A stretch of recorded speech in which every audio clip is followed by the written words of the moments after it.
अस्सलाम वालेकुम दोस्तों, मैं हूं हुज़ैफा खान और आप देख रहे हैं सुपर इंडियन ब्लॉगर। जैसा कि आप सब देख रहे होंगे, इस वक्त मैं एक भट्टे पे खड़ा हूं जहां पे ईंट बनती है। चलिए मैं आपको नज़दीक से दिखाता हूं कुछ चीज़ें।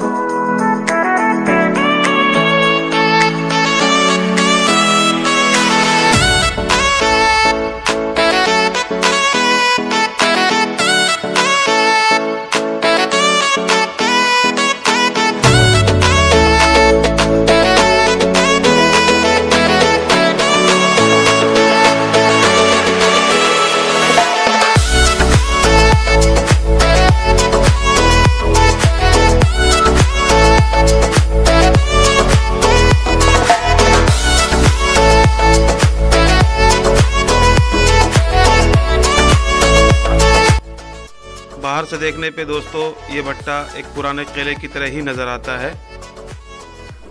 तो चलिए दोस्तों ऊपर चलते हैं और नजदीक से दिखाते हैं कुछ और चीजें।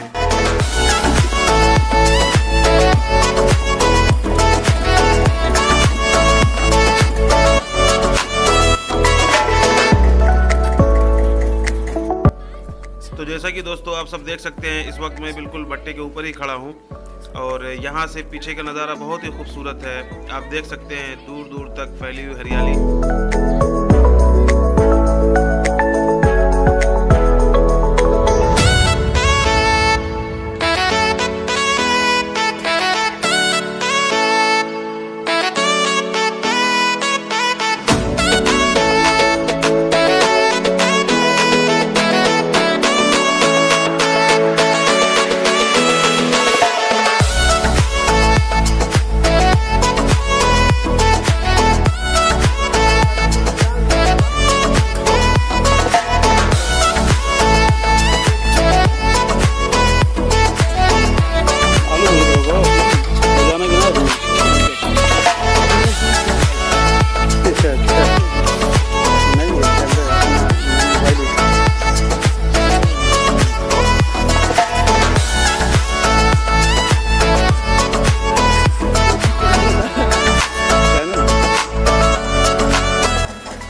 ये पूरा देखिए, यहाँ से ईंट निकाली जा चुकी है, पूरा ये खाली हो चुका है।